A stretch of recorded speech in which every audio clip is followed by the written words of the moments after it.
Ustedes saben que la clasificación penitenciaria, si bien es cierto, es una actividad, tomada o una decisión tomada por un comité técnico interdisciplinario, que ahorita vamos a comentar un poquito de esto, es importante también que el informe o este estudio técnico criminológico tiene la facilidad de ser interdisciplinario, ¿no? Y también es la utilidad tan grande que tiene, dado que considera todo lo que dicen las áreas técnicas. Entonces, me voy a permitir compartir mi pantalla. Esta es una de tantas utilidades que tienen los estudios.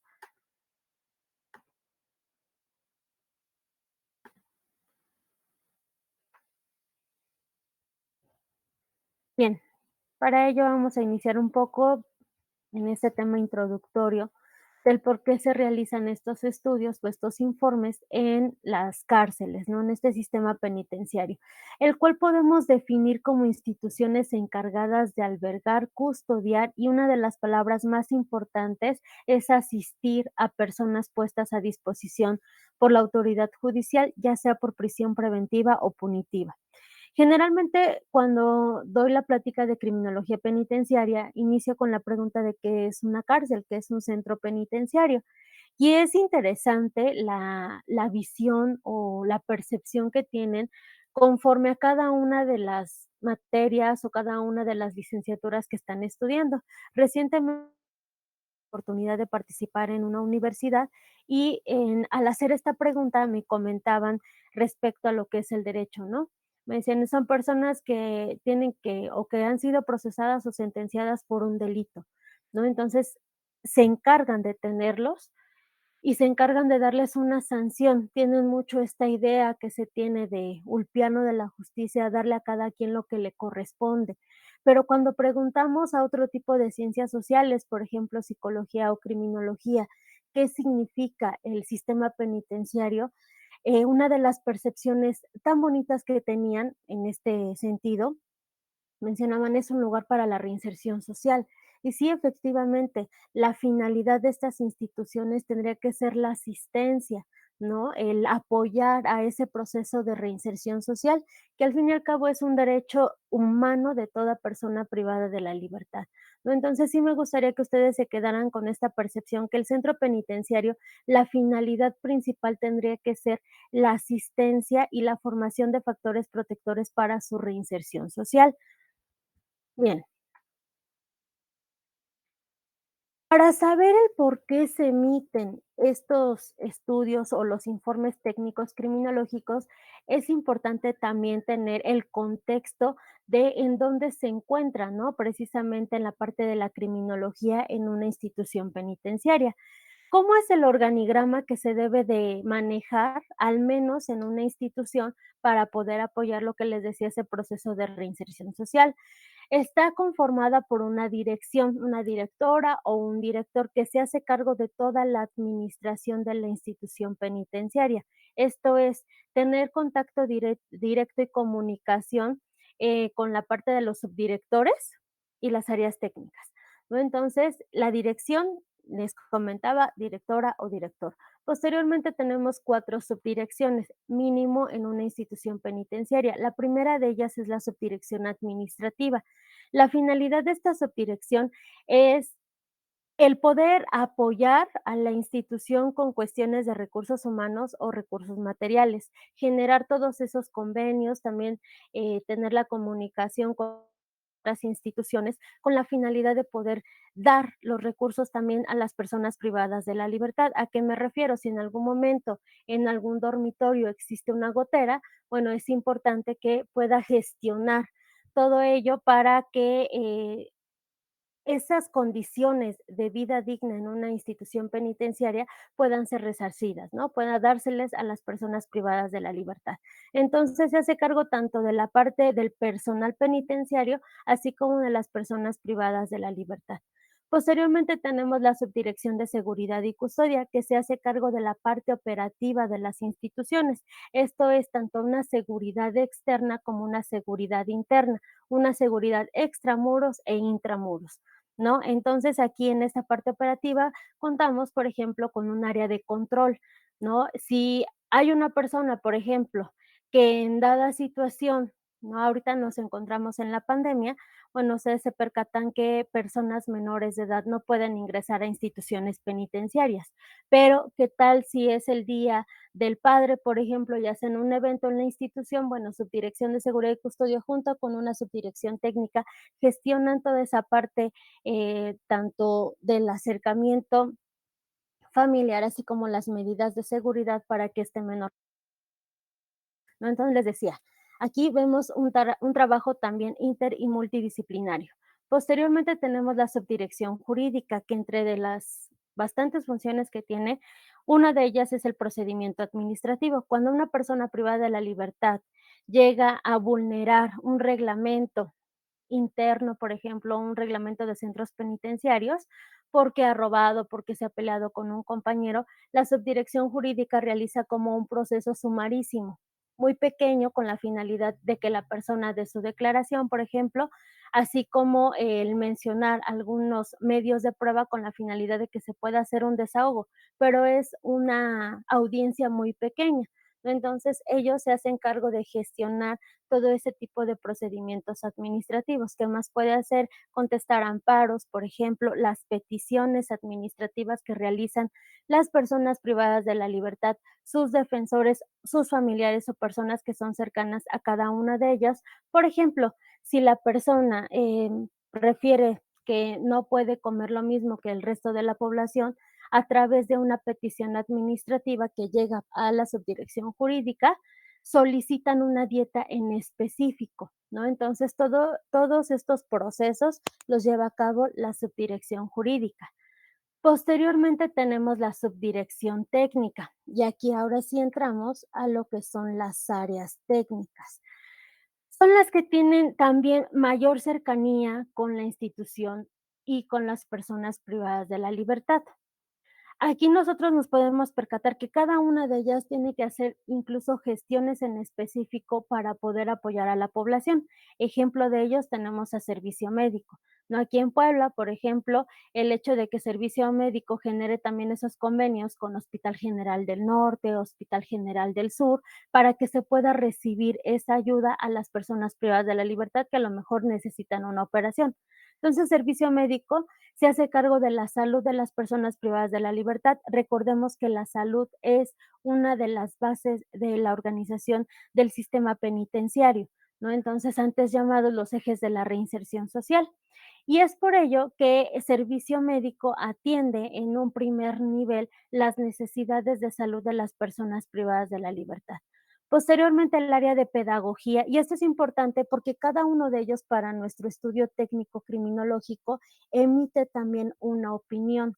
La finalidad del área de criminología es hacer un análisis de cada uno de estos estudios. Por eso se denomina técnico, porque se va a basar también en la información de las áreas técnicas, ¿no? Entonces, por ejemplo, pedagogía emite su opinión conforme a la persona que está realizando otras actividades, por ejemplo, culturales, deportivas o cívicas, ¿no? En este caso, por ejemplo, podemos ver que la persona ya tiene un nivel máximo de estudios, por ejemplo, un doctorado. Sin embargo, a lo mejor está iniciando una maestría. Hay instituciones penitenciarias que tienen convenios, por ejemplo, con el Tecnológico de Monterrey para poder estudiar la maestría a un precio totalmente preferente. Les comentaba siempre en las pláticas de que se puede tener esta reinserción social, sí, ¿no? Los niveles son mínimos, lamentablemente, pero sí existe la reinserción social. Hay otras universidades que han dado estos convenios en donde la mensualidad, por ejemplo, cuesta de 120 a 150, ¿no? Para ciertas licenciaturas como apreciación artística y también en educación física, ¿no? Son algunos de los ejemplos que nosotros podemos ver y que el área de pedagogía se encarga de todo, les decía, esas gestiones con universidades externas o algunos grupos que puedan brindar esa enseñanza a las personas privadas de la libertad. Entonces, en este estudio pedagogía va a decir si la persona, por ejemplo, está participando en la primaria, en su educación primaria, secundaria, preparatoria, la licenciatura, les decía, incluso una maestría, pero también va a informar si la persona ha participado en ciertos eventos, por ejemplo, como escolta, ¿no? Entonces, en un evento del 15 de septiembre, participó en la escolta, también lo va a informar, o ha escrito un libro, también lo va a informar. Entonces, el área de pedagogía se hace cargo de toda esta información. Posteriormente tenemos el área laboral, que si bien es cierto, entre sus principales funciones también son las gestiones y los convenios con ciertas instituciones. Por ejemplo, había un convenio con, farmacias similares, ¿no? Para que ellos pudieran realizar o coser los cubrebocas, posteriormente ya los llevaban a otro proceso, obviamente. Sin embargo, ya se tenía ese convenio. También en una institución en la que estuve trabajando, se tenía el convenio de realizar Talavera, ¿no? Con un grupo muy grande, entonces es la finalidad, les decía, darle o dotarle a la persona también de estas bases de organización del sistema penitenciario que consiste en la capacitación para el trabajo y el trabajo. En estos estudios, el área laboral va a informar en qué lugar se encuentra, dado de alta, ¿no? En una nave de ropa, por ejemplo, en este grupo de Talavera, realiza artesanía en madera, por ejemplo, bolsa de cinta, de rollizo. Son diferentes los materiales que pueden realizar, o a lo mejor también algunas carteras, ¿no? Realizadas con papel. Bueno, entonces el área laboral va a informar cuál es su actividad, cuántas horas se está destinando para esa actividad y cómo es su producción, ¿no? Porque a lo mejor una persona puede decir, yo estoy trabajando y hago bolsas. Oye, ¿cuántas bolsas has entregado? Ah, una, ¿desde hace cuánto? 3 meses, porque se llega a dar también esa situación. Entonces, ellos informan esta parte. El área de deporte, que muchas veces se encuentra en las instituciones penitenciarias cerca del área de pedagogía, ¿no? Entonces, ellos al realizar todos estos procesos, por ejemplo, de que ingresen algunas instituciones a dar clases de zumba, por ejemplo, tai chi y otros deportes, ellos tienen que informar también qué es lo que está realizando. Incluso una activación física como caminata también la tienen que informar, ¿no? Ellos tienen bases de datos en donde señalan a qué grupo pertenecen respecto a la parte deportiva. Bien, posteriormente trabajo social también va a emitir una opinión y en esta opinión va a señalar cómo es la relación con núcleo familiar primario y núcleo familiar secundario. Ojo, esto nos va a ayudar bastante tanto el área de trabajo social como psicología para darle un sustento más objetivo a nuestro estudio técnico criminológico. ¿Por qué menciono esta palabra objetiva? Porque vamos a ver un poquito también más adelante de lo que es el derecho penal de acto y derecho penal de autor. Entonces, en el área de trabajo social, te va a informar cuál ha sido el desarrollo de vida, si a la persona se le cubrió sus necesidades básicas, de qué forma, ¿no? Cómo fue también esa manera de trabajar respecto la familia con la introyección de normas y valores, si fue una familia funcional, disfuncional, integrada, desintegrada, por ejemplo, ¿no? Y aquí cuando tú realizas tu estudio, se pueden presentar 2 importantes. He tenido la oportunidad de trabajar en un centro penitenciario con una población de 5,000 personas privadas de la libertad, pero también he tenido la oportunidad de trabajar en uno de 700 personas privadas de la libertad. Entonces, en el centro en donde había mucho más población, se presentaba en algunas ocasiones la situación de que, a lo mejor el trabajador o la trabajadora social, al realizar en su entrevista, pues prácticamente el trabajo tenía que ser muy rápido. Entonces, ¿cómo fue tu familia? ¿Cómo te trató? Bien. Bueno, ¿no? Entonces, cuando tú te adentrabas en tu entrevista como parte de criminología, te percatabas a lo mejor que el padre había abusado sexualmente del hijo, ¿no? Que ahora se encontraba en una institución penitenciaria. Y cuando trabajo social manejaba, bueno, es que es un núcleo familiar primario integrado, por ejemplo, y funcional. Y obviamente, al ser víctima de un abuso sexual, obviamente no tiene nada de funcional ese tipo de núcleo, ¿no? Entonces, si tenías que platicar con cada uno de ellos, se supone que incluso hasta para realizar un estudio técnico debes tener una sesión extraordinaria del comité técnico.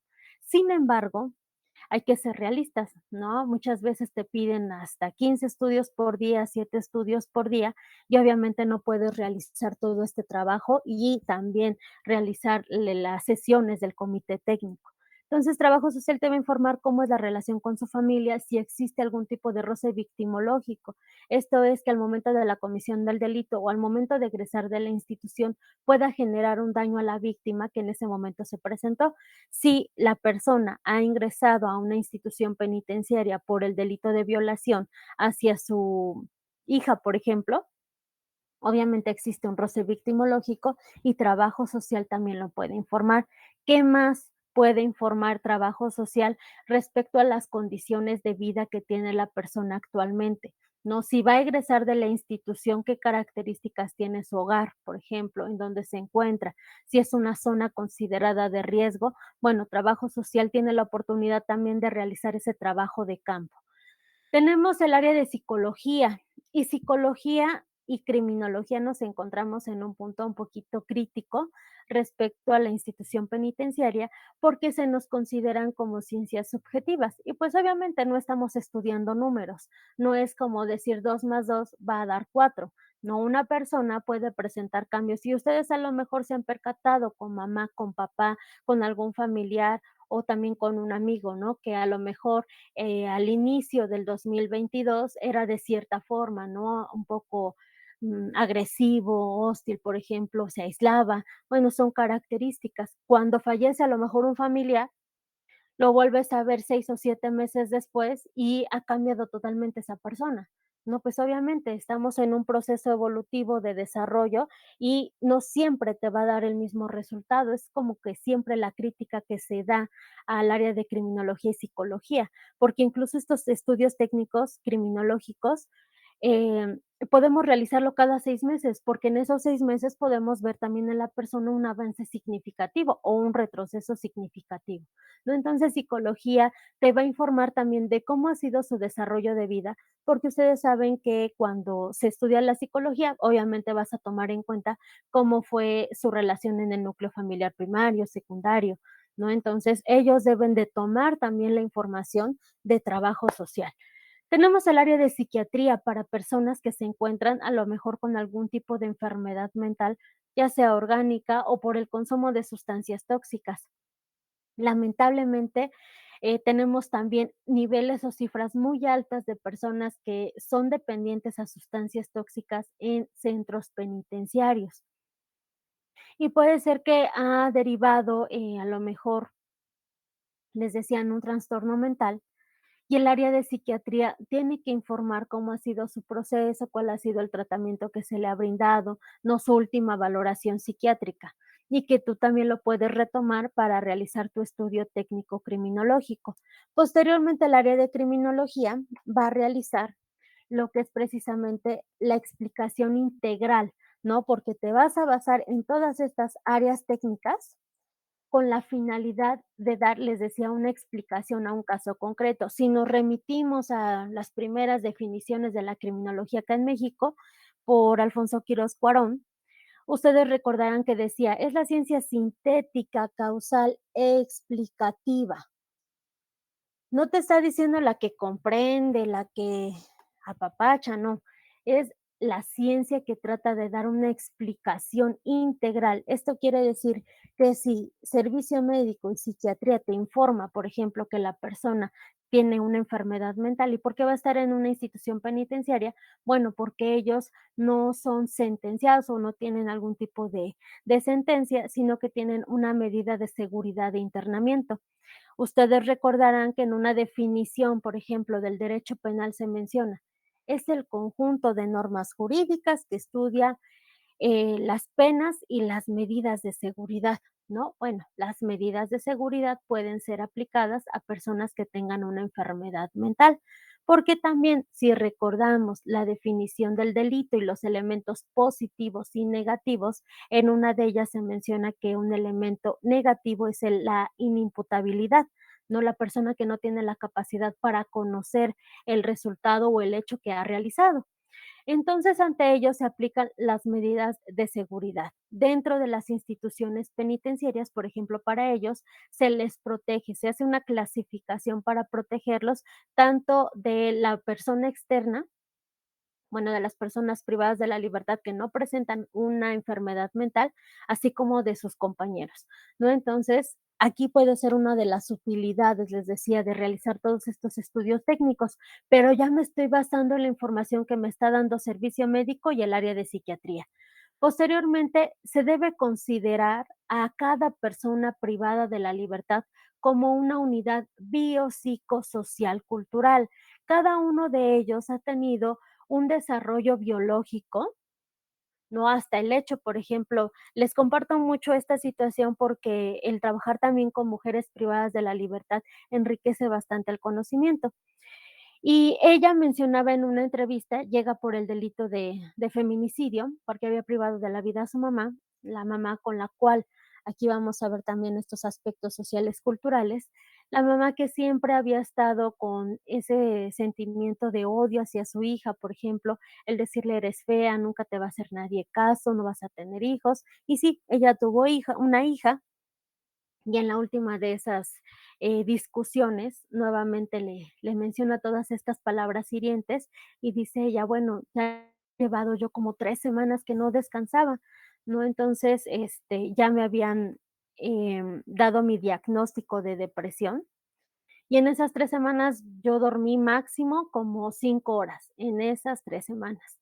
Entonces, al estar platicando un poco más con ella, pues te percatas que también existieron factores biológicos que generaron o que apoyaron a que la persona realizara esa conducta, ¿no? Sumaron a que la persona la realizara. Entonces, también la parte del sueño, por ejemplo, es un factor biológico. Bueno, la cuestión depresiva también es un factor biológico por la escasa producción de serotonina, por ejemplo, ¿no? Psicológico, esos sentimientos de vacuidad, de inferioridad, social, cultural, también el hecho, por ejemplo, de un núcleo familiar primario desintegrado porque no tenía la figura paterna, pero también la cuestión de la violencia de la cual fue víctima por parte de su madre, ¿no? Tanto física como psicológica. También para las cuestiones, por ejemplo, de feminicidio, la persona que comete feminicidio, pues tiene factores biológicos que muchas veces no nos vamos a poder dar cuenta. Sí, sí o sí, en la parte de que si te dicen, bueno, es que se ha realizado una valoración, por parte de servicio médico y te dan un referente totalmente objetivo, sí lo puedes utilizar en tu estudio, ¿no? Supongamos que en uno de los casos más extraordinarios, por ejemplo, a la persona le hayan realizado un estudio, ¿no? En donde existe una sobreproducción de testosterona, un factor biológico que genera agresividad, pero es lamentablemente una de las pocas informaciones que se tiene respecto a las personas privadas de la libertad, ¿no? También te puede referir, es que sufrió un golpe, ¿no? Y tiene una lesión a nivel frontal. Sabemos que el lóbulo frontal se encarga de la toma de decisiones, el control de impulsos, por ejemplo, el realizar esas planeaciones, bueno, un factor biológico, solo si tienes esa información. Posteriormente, les decía, en cuestiones de feminicidio, encontramos un factor cultural. Acá en México tenemos mucho esta cultura machista, ¿no? En donde incluso también se le llega a cosificar a la mujer, se le llega a minimizar, entre otros aspectos. Y ese es un factor de riesgo. No siempre van a existir todos estos factores para analizar a la persona que ha realizado una conducta antisocial. Esto a partir de la aplicación de métodos y técnicas, así como la explicación del acto. Esto es lo que se va a sumar. Si ustedes analizaban los primeros estudios técnicos, bueno, estos informes que se realizaban en las instituciones penitenciarias, solamente mencionaba, presenta agresividad y le ponías una palomita en sí, ¿no? Presenta egocentrismo, sí. O hacías esta cuestión del criminodiagnóstico, agresividad, egocentrismo, la habilidad afectiva, y todos ellos te generaban otros resultados hasta tener la adaptabilidad social, si la persona en ese momento, ustedes recordarán también el término de peligrosidad, bueno, ¿no? Entonces, y la capacidad criminal. En ese momento solamente se valoraba a la persona. Sin embargo, actualmente también tienes que valorar en tu estudio técnico criminológico el acto que ha realizado, no solamente la persona, sino también el acto, porque el hecho de que tú solamente analices a la persona vas en contra de lo que actualmente se decanta el derecho penal, que es el derecho penal de acto. Actualmente al derecho solamente le interesa saber qué acto se ha cometido y dar una sanción. Si ustedes se percatan, a un tribunal de enjuiciamiento no le interesa saber si su núcleo familiar primario del victimario en ese momento es funcional o disfuncional. Si sus necesidades fueron cubiertas al momento de su infancia, por ejemplo, sus necesidades afectivas y sus necesidades también de supervivencia. No le interesan todos esos detalles, no le interesa también saber el hecho de que a lo mejor se tiene una idea de que la persona tiene una lesión en nivel frontal porque tú puedes ver una cicatriz y que pudo haber generado otro daño en la persona. Todo eso que les estoy comentando no es de interés actualmente para el derecho penal. Al derecho penal solamente le interesa saber que la persona cometió el delito de feminicidio, justificarlo por una teoría del caso, entre otros aspectos, y dictar una sentencia. La persona le tiene que estar en centro penitenciario 50 años, por ejemplo, ¿no? En el delito de feminicidio, que conforme a cada uno de los estados de la República Mexicana se genera diferente tipo de sanciones, de 40 a 70 años, por ejemplo. Entonces, 50 años para esta persona. Les decía, me interesa saber, tribunal de enjuiciamiento, que ha cometido un delito, conforme también a la pericia de cada uno de los abogados, si se comprueba esa teoría del caso, generar a partir de esta valoración de las pruebas, libre valoración de las pruebas actualmente, el hecho de decir, sí, me ha convencido a mi tribunal de enjuiciamiento de que la persona ha cometido el delito de feminicidio y necesita una sanción. Porque se tiene la idea, ¿no? Desde esa perspectiva, que tú, al tener una sanción para el agresor, por ejemplo, pues obviamente le estás dando un sentimiento de justicia a la sociedad. Pero hasta el momento, o me atrevo a decir que yo no he leído alguna nota periodística en donde diga la persona cometió este delito por todos estos factores, ¿no? La persona cometió tal delito y ya recibió una sentencia de 50 años. Entonces, por eso les decía, no solamente tenemos que explicar actualmente a través de este estudio técnico criminológico cómo es la persona, qué factores de riesgo influyeron en la comisión de la conducta antisocial, sino también cómo fue el acto. Porque no es lo mismo que hayas participado en un secuestro como la persona que daba alimentos al secuestrado o a la víctima, a realizar toda esta parte material, ¿no? El privarlo de la libertad, llevarlo a una casa de seguridad, el estar hablando por teléfono para pedir el rescate, pues obviamente son diferentes tipos de autoría que se va a analizar en nuestros estudios técnicos criminológicos. ¿Qué es importante también? El estudio técnico criminológico con anterioridad no manejaba cuáles eran los métodos o las técnicas o herramientas que se tomaban en consideración para emitir una opinión por el experto en criminología o experta en criminología. Es por ello que no deben de olvidar que el estudio técnico criminológico debe contar con estos métodos y estas técnicas, como si se emitiera un dictamen en otro tipo de ramas, ¿no? Por ejemplo, criminalística. Se menciona cuáles son los métodos y cuáles son las técnicas, pero también el sustento bibliográfico. Son pocas las instituciones penitenciarias que manejan bibliografía en sus estudios. Entonces, les decía, esto a lo mejor puede aportar o abrir ese panorama de qué puedo hacer en mi institución para que se generen estudios que sean más sustentados, más científicos y también más técnicos o interdisciplinarios. ¿Cuáles son los métodos que vamos a utilizar en nuestros estudios técnicos? El método científico, positivo, clínico, histórico, inductivo, longitudinal, porque vas a ver ese desarrollo de vida de la persona privada de la libertad y les vuelvo a repetir, porque tú puedes hacer esta valoración cada 6 meses, analítico y explicativo. ¿Cuáles son las técnicas y herramientas que se pueden utilizar para un estudio técnico conforme a las necesidades de cada uno de ellos? Bases de datos. ¿Por qué estas bases de datos? Porque tú te vas a percatar, por ejemplo, que ahorita te da cierto nombre, ¿no? Pedro Pérez Martínez. Entonces, la persona, pues, no recuerda que cuando ingresó a la institución penitenciaria todavía iba bajo los efectos de sustancias tóxicas y dio ese nombre. Entonces, regresa nuevamente por otro delito, ya no se va a llamar Pedro Pérez Martínez, sino que ahora se pone Pablo Pérez Martínez, ¿no? Entonces, estas bases de datos te da toda esta información Incluso he hecho estudios en donde la persona tiene hasta 7 u 8 nombres, ¿no? Les decía, precisamente por esta parte de que la autoridad al momento de hacer la investigación, al momento de detenerlo, le da un nombre. Tú cuando te percatas que ya previamente identificado, porque cuando una persona privada de la libertad ingresa a las instituciones, bueno, se hace una identificación por parte del área de dactiloscopía, la toma de huellas dactilares, por ejemplo, el realizar toda esa descripción de señas particulares, tatuajes, cicatrices lunares, así como también la identificación por voz. Entonces, ya tienes toda esta información de que la persona ya ha ingresado y se encuentran en las bases de datos.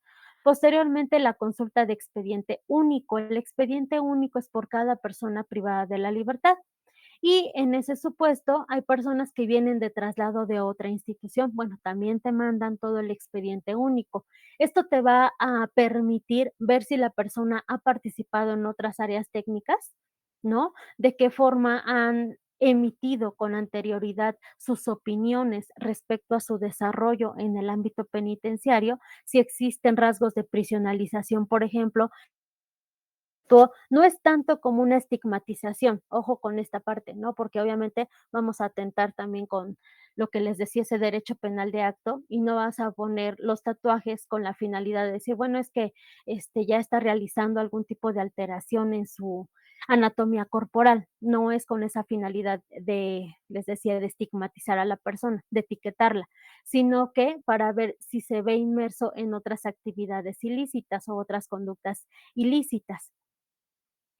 Bueno, ¿qué más nos da, la consulta de expediente único? Muchas veces nos da la información también de la conducta que se está analizando, de la conducta antisocial, cómo fue ese modo, ese tiempo que se ejecutó la conducta antisocial. La entrevista es una de las técnicas más ricas para poder realizar el estudio técnico, porque les vuelvo a repetir, cuando se emite, por ejemplo, una formulación o te mandan la información de la formulación de la acusación, o, podríamos mencionar el auto de vinculación a proceso, te mandan la información del delito, sí, pero no la información del desarrollo de vida, y para ello existe la entrevista.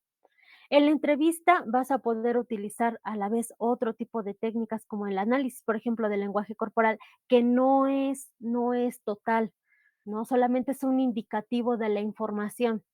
No le den el 100% de lo que ya parpadeó, ya está viendo hacia arriba, no es toda esa ese punto, sino también el cómo se está expresando, qué actos también ejecuta al momento de la entrevista, ¿no? Entonces, solamente es un indicativo de esa información. En la entrevista, obviamente, se maneja una semiestructurada. Tú al momento de realizar la entrevista, una de las primeras preguntas: "¿Cómo te llamas?". "No, me llamo así". Bueno, me pude percatar en tu expediente único que también se menciona este nombre, ¿por qué? Y sí es importante analizar toda esta información, porque incluso hasta en una entrevista te pueden decir que es el nombre del bautizo, ¿no? Que le dieron. Una mujer entra por delito electoral porque tenía 2 credenciales para votar, en una credencial decía el nombre de su bautizo, ¿no? Ustedes saben que en ciertas poblaciones le dan mucho peso a esta cuestión, y otro era el que aparecía en el registro civil, ¿no? Entonces, por ello tenía 2 nombres. Bueno, ya nos percatamos que en este punto no existe como tal algún tipo de voluntad, em, que fuera para realizar algún tipo de delito, ¿no? Sino que nos ayuda a generar todo este estudio o esta opinión. Es muy diferente cuando te señala que ha ingresado a 7 instituciones penitenciarias, siempre se ha cambiado el nombre, ¿no? Entonces te puede generar todo este punto. Correlación interdisciplinaria se realiza con las áreas técnicas. ¿Qué te dice servicio médico? ¿Qué te dice trabajo social? También la técnica de exploración y los exámenes criminológicos. Hay que centrarnos mucho en lo que es el análisis de la consulta de expediente único, bases de datos y la entrevista. Bien, ahora sí entramos al tema de informe técnico criminológico. Estos estudios pueden ser internos o pueden ser solicitados por autoridades externas. Los estudios internos te van a servir, por ejemplo, para realizar una clasificación, les mencionaba hace rato, conforme a tus lugares de que se encuentran en el centro penitenciario, cuántos dormitorios puedes tener, qué características, qué números de personas pueden ingresar a ese módulo, por ejemplo.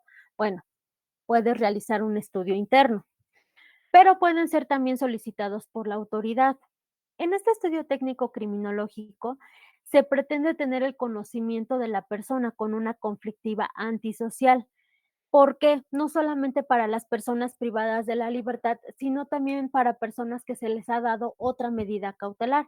Generalmente nosotros les llamamos los estudios externos o los estudios libres. ¿Por qué? Porque son personas que se encuentran fuera de la institución, pero que están vinculadas a un proceso, ¿no? Entonces, por ejemplo, en una de ellas, una maestra de kinder estaba en el evento de Día de Muertos, los niños fueron vestidos de catrinas y de catrines, y a partir de ello, una niña no se percata que se estaba acercando a la ofrenda, se prende todo el traje y ella llega por delito de lesiones culposas, ¿no? Porque tenía o la obligación que tenía, pues, es ante el grupo, ¿no? De niños y de niñas. Entonces, ella se encontraba fuera de la institución, pero asistía a una valoración para este estudio técnico que se solicitaba por parte de la autoridad. Por ello les decía, pueden ser estudios externos o estudios libres. Bien, a los procesos físicos, psicológicos, sociales y culturales que lo han conducido al delito, todos estos factores que han generado una suma, ¿no?, de causas y de factores que lo han llevado a la comisión de la conducta antisocial. Recuerden que en este punto de la cadena causal, en cuestión de la criminología, se menciona la causa de la causa es la causa de lo causado, ¿no? Entonces, aquí nosotros podemos observar que todos estos son procesos, son unas cadenas que van generando y que también tienen como resultado un delito y una conducta antisocial. Proceso en sí complejo. ¿Por qué hago esto? Me regreso un tantito. ¿Por qué hago este señalamiento? Porque he escuchado que muchas veces, obviamente, para la criminología, que lo que estudias, pues, es la conducta antisocial, y sabemos que no todas las conductas antisociales son delitos, ni todos los delitos son conductas antisociales. Pero también analizamos los delitos, ¿no? Ya les compartí el caso de esta mujer que tenía 2 credenciales para votar, pues, obviamente no existía esa voluntad para realizar un daño, ¿no? Al Ni siquiera había votado, no había realizado ningún acto. Sin embargo, cuando realizan una inspección, se percatan que la persona tenía en su cartera 2 credenciales para votar, y es por ello que se da un delito electoral, ¿no? Entonces, también analizamos delitos, porque las personas por esos delitos. Les decía también como el caso de la maestra, pues como tal no fue una conducta antisocial, fue un delito por vulnerar un bien jurídico tutelado.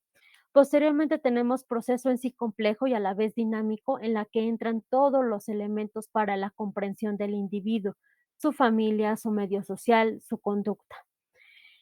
¿Qué es lo mínimo con lo que debe de contar un estudio técnico criminológico? Los antecedentes criminógenos, criminogénesis y criminodinámica, análisis de la conducta antisocial, participación delictiva, el modus operandi, su riesgo, si es que tienen la información para ello.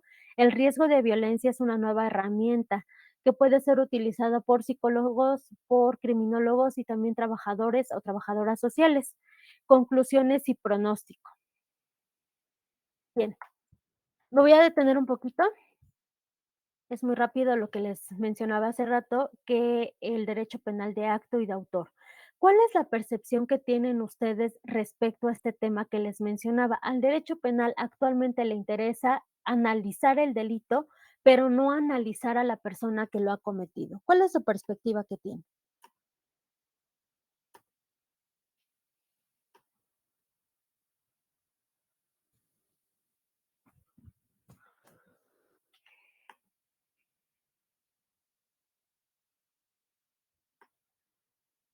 Si me pueden apoyar, por ejemplo, Eri, Idalia, Catherine. ¿Cuál es la percepción que tienen respecto a este tema que les menciono del derecho penal de acto?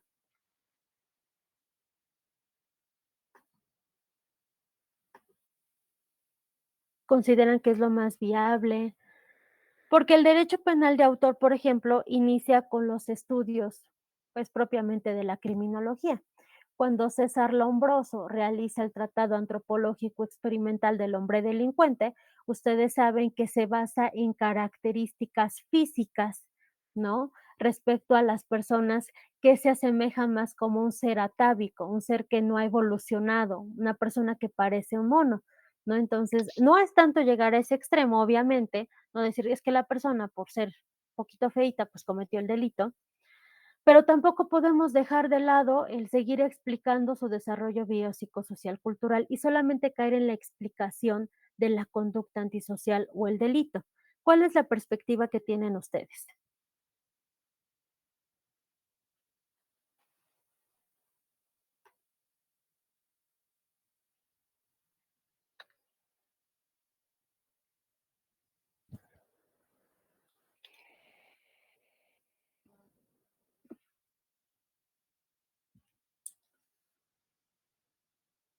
Les comentamos que si quieren abrir su micrófono o quieren escribir, para participar y les damos lectura a lo que escriban. Cualquiera de las 2 formas de participar. A ver, doctora, a ver, más o menos, si es lo que está usted preguntando. Bueno, lo que pasa que en el derecho penal pues se refiere que se debe de castigar en sí al hombre por lo que ha hecho, por esa conducta antisocial, por ese acto, por eso es derecho penal de acto, porque va a castigar el acto que hizo, no se va a castigar por el ser persona o no vamos a castigar por lo que piensa, por lo que hace o por lo que es.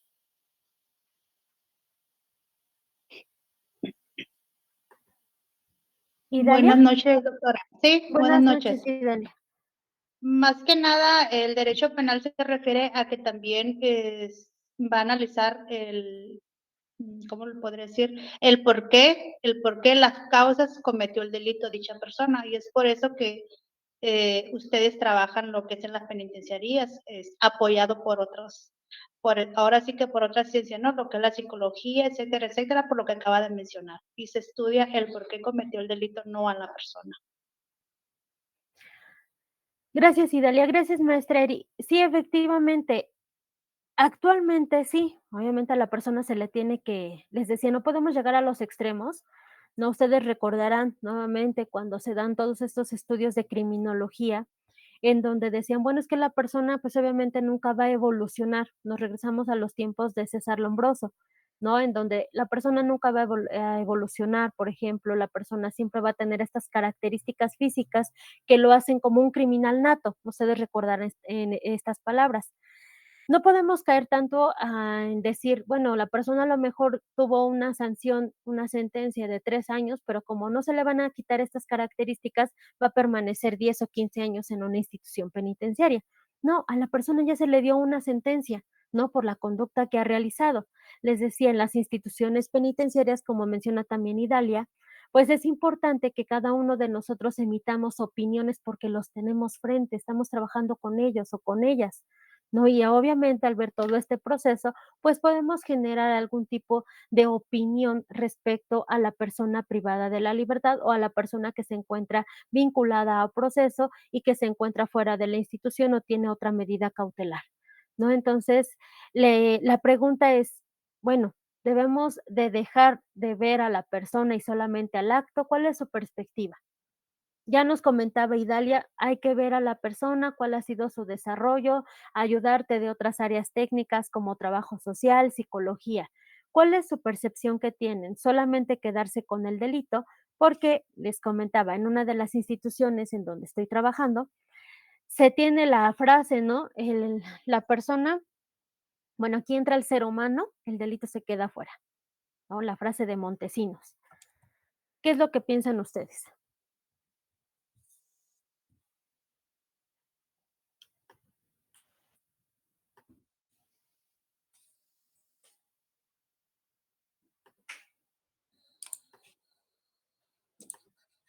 Si quieren pueden también escribir y ahorita nos regresamos. Esta Me paso otra vez a la presentación. Y en algunas legislaciones, por ejemplo, en la Ley Nacional del Sistema Integral de Justicia Penal para Adolescentes, está estrictamente prohibido tomar en consideración aspectos de la personalidad para emitir una opinión. Esto es, les decía, lo más extremo que puede generar un derecho penal de acto, porque obviamente al trabajar con adolescentes no puedes dejar de lado su desarrollo de vida, ¿no? Y aquí en el artículo 20 en específico menciona la responsabilidad de la persona adolescente se fijará sobre el principio de culpabilidad por el acto, derecho penal de acto. No admite en su perjuicio, porque no siempre se hace en su perjuicio, obviamente, y bajo ninguna circunstancia consideraciones personalidad, vulnerabilidad biológica, temibilidad, peligrosidad, ni de cualquier otra que se funde circunstancias de la persona adolescente. Les decía, la necesidad de actualizar todos estos estudios de poder sustituir esos términos que mencionaban, egocentrismo, la habilidad. Uno de los libros que más ha imperado en México, ustedes saben que es el de Criminología Clínica de Manzanera. Tuve la oportunidad de poder ingresar a una conferencia con este criminólogo tan grande que tenemos en México, y yo le hacía esta pregunta, bueno, pero si actualmente nos encontramos en un derecho penal de acto y no de autor, ¿qué pasa con un libro como Criminología Clínica? Y las palabras que en ese momento me contestó fueron, pues tendré que ver cómo actualizar esta información, porque prácticamente ese libro ya está obsoleto, ¿no? Obviamente les decía, tú no puedes considerar si la persona, a lo mejor sustituimos el término de peligrosidad actualmente en algunas instituciones por un riesgo institucional, ¿no? Peligrosidad por riesgo institucional.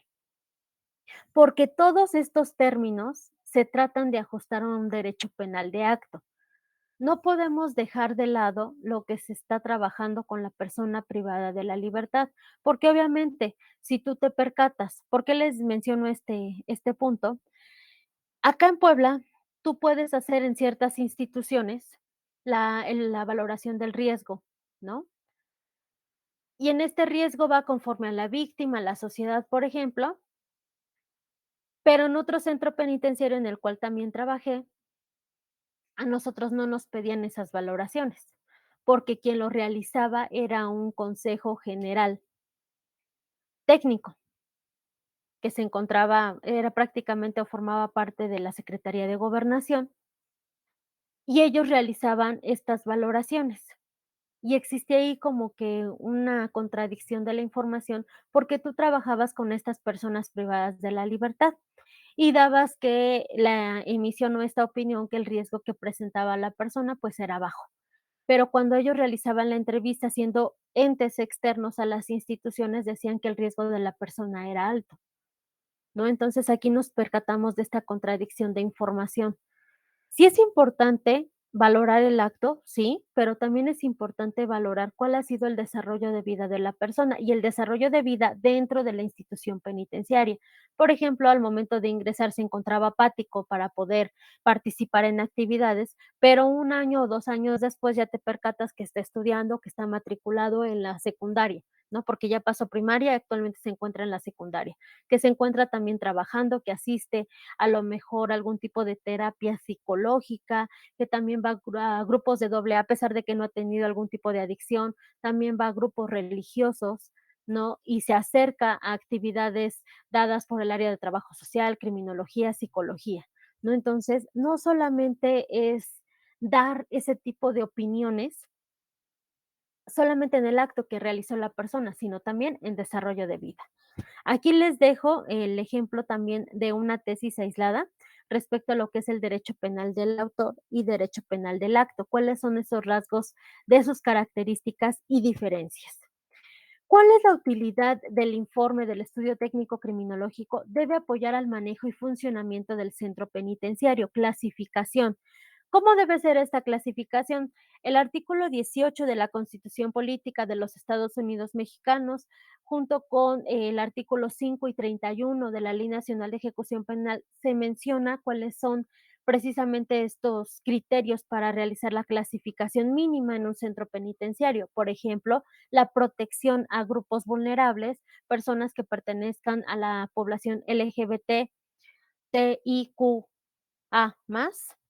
¿no? A lo mejor también a las personas que son de la tercera edad, que vienen de una extracción rural, son personas consideradas como grupos vulnerables.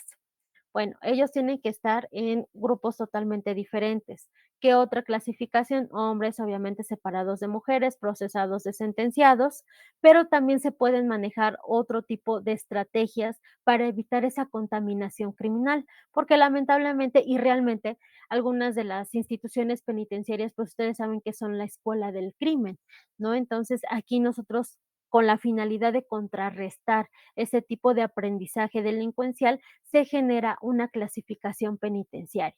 Entonces, estos estudios técnicos criminológicos, al analizar todo lo que te dicen las áreas, te van a permitir darle una buena estancia a la persona privada de la libertad para su protección, pero también para la protección de las otras personas privadas de la libertad.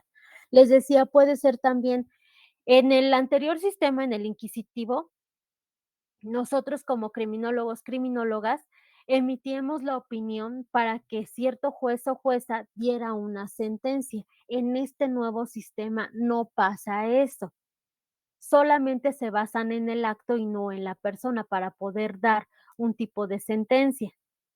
Cambio de medida cautelar en algunas instituciones sí lo requieren, pero saben que también existe la DIMECA o la OMECA conforme al estado de la república en la que se encuentra. Puede ser una dirección de medidas cautelares o una unidad de medidas cautelares. Ellos realizan valoraciones del riesgo, pero también a nosotros nos pueden solicitar el estudio técnico criminológico para ello. También para conformar carpetas de investigación nos llaman a defender nuestros estudios, ¿no? Traslado causa posterior, ¿esto porque lo señalamos? Bueno, en una de las intervenciones que tuve, me solicitan un estudio técnico criminológico con la finalidad de ver la viabilidad de traslado, porque en ese momento las personas privadas de la libertad se encontraban por el delito de operaciones con recursos de procedencia ilícita y la posterior causa que tenían era delincuencia organizada. La intervención que solicitaron en ese momento era para ver si era viable que a las personas las cambiaran de un centro estatal a un centro federal por el delito de delincuencia organizada. Se pidió también la intervención y el realizar un estudio técnico criminológico. También para qué te va a servir para darle un seguimiento a la persona privada de la libertad y favorecer al proceso de formación de factores de protección para la persona que ha quebrantado la normatividad y que posteriormente se reinsertará a la sociedad. Cuando tú haces un estudio técnico criminológico, ya analizaste desarrollo de vida, ya te percataste que la persona es de la tercera edad, porque obviamente tú le preguntaste la edad, pero también servicio médico te hace referencia que es una persona privada de la libertad que tiene a lo mejor 65 años y que probablemente si cumple con su plan de actividades en atención al artículo 104 de la Ley Nacional de Ejecución Penal, la persona pueda tener algún tipo de beneficio. Pues obviamente tú tienes que enfocar tus actividades porque ya analizaste la persona, ya analizaste lo que te dijeron todas las áreas para poder decir que a lo mejor una de las actividades que puedas implementar con esta persona es dibujar mandalas, por ejemplo, ¿no? Entonces, aquí en esa actividad la denominas arte que libera, ¿no? A lo mejor con la finalidad de fortalecer también ese proceso de memoria, pues tú implementas estas actividades, ¿no? Pero si también te estás percatando que desde el área de psicología me dice que la persona que ha cometido el delito de feminicidio continúa con cogniciones machistas, bueno, en tu plan de actividades lo vas a tomar en consideración este estudio técnico criminológico para comentarle a la persona. Esto es algo relevante del artículo 104. Nos menciona que la autoridad penitenciaria junto con la persona privada de la libertad, atendiendo a sus preferencias, habilidades, necesidades, entre otros aspectos, le vas a apoyar a ese plan de actividades, a ese diseño de plan de actividades. Bueno, entonces, a lo mejor no lo vas a adentrar de manera inmediata en su plan de actividades antes llamado el tratamiento, a que la persona, por ejemplo, ya inicie con pláticas de machismo. ¿No? Te va a decir: "No, pues, yo no quiero entrar a esas pláticas", pero a lo mejor puedes cambiar la dinámica y empezar a identificar, ¿no? Cómo es esta cultura machista desde pláticas como música y violencia, porque en esa, un ejemplo de lo que estoy mencionando, pues, la de Ingrata de Café Tacuba, ¿no? Hasta el último menciona que va a realizar un acto en contra de ella. Y la finalidad sería concientizar a la persona que efectivamente, a lo mejor en su desarrollo de vida, ha llevado prácticas violentas. ¿Para qué también te va a servir? Para un criminodiagnóstico, un tratamiento, este plan de actividades y un pronóstico de cómo, si la persona se adentra o cumple con su plan de actividades, ¿qué va a generar en él? ¿Un crecimiento o va a generar algún tipo de disminución de habilidades sociales, por ejemplo? ¿No? Entonces ahí tenemos ese pronóstico. Bien, hasta aquí ya vamos con lo que es el contexto del estudio técnico criminológico, pero también cuál va a ser la utilidad. Les voy a mostrar un ejemplo de estudio técnico. Si van teniendo alguna duda y me pueden apoyar abriendo sus micrófonos o escribiéndolo en el chat, les agradezco. Bien, bueno, les mencionaba que nombre o nombres vas a requisitarlo con la finalidad de la identificación de la persona a la cual estás realizando el estudio técnico criminológico. Posteriormente, el alias, apodo, sobrenombre. Si te menciona durante la entrevista el por qué le dicen o lo denominan de esa forma, también puedes tú informarlo en este estudio. Posteriormente, nacimiento, el lugar de nacimiento, el estado civil, sabemos que solamente existen dos, soltero o eres casado, ¿no? Y casado, obviamente, vía civil. La religión cristiana, católica, y muchas veces les decía, por eso la entrevista te va a ayudar bastante con esta información. Por ejemplo, la persona te señala que es santero, ¿no? Que la persona tiene creencias en la Santa Muerte, les decía, en Malverde. Obviamente le vas a preguntar: "¿Y por qué crees en Malverde?". La persona llega, por ejemplo, por delitos contra la salud y te menciona, pues, porque es mi santo protector. Entonces, sí es importante que tú te adentres también al tema de religión y creencias. Puedes señalarlo aquí, les decía, no con la finalidad de estigmatizar, porque cuando tú haces todo tu análisis, te vas a percatar que también fue un factor de riesgo para la comisión de la conducta antisocial, en algunos casos, ¿no? A lo mejor la persona te menciona que soy creyente del diablo, ¿no? Entonces, cuando tú preguntas o te adentras a este tema, sí, y cuando cometió la conducta ilícita, lo realizó para un rito satánico, por ejemplo, ¿no? Entonces, obviamente, toda esa información se va concatenando para que tú puedas explicar la conducta antisocial. Tenemos metodología, ya es importante que en cada uno de estos, les decía, ¿no? Señalar cuáles son los métodos, las técnicas e instrumentos utilizados para darle un sustento objetivo también a tu estudio técnico criminológico. Vamos con el segundo apartado, que es la fecha de ingreso al centro penitenciario, 17 de septiembre del 2020. Actualmente, a lo mejor esta persona ya lleva 2 años en la institución penitenciaria. ¿Cuál es la conducta tipificada como delito? Asunto del estudio, porque puede ser que te pidan la intervención para un delito en específico. Hace rato yo les comentaba, bueno, la persona ingresa a la institución penitenciaria por operaciones con recursos de procedencia ilícita, pero te están pidiendo actualmente este estudio o este informe, por eso es importante ver el oficio de la autoridad, porque ahora te está pidiendo tu intervención para analizar a la persona en el delito de delincuencia organizada.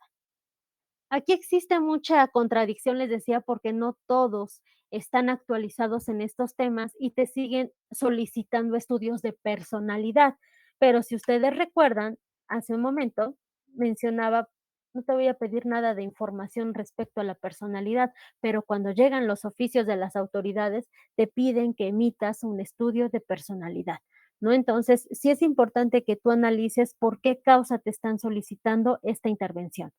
Posteriormente tenemos registro de ingresos anteriores a instituciones penitenciarias, ¿no? En el año 2016 al Centro de Reinserción Social de tal o al Centro Penitenciario de tal, al Centro Federal de Readaptación Social número tal, siendo trasladado, por ejemplo, en el año 2017 a tal centro, siendo trasladado a este centro penitenciario el 17 de septiembre del 2020.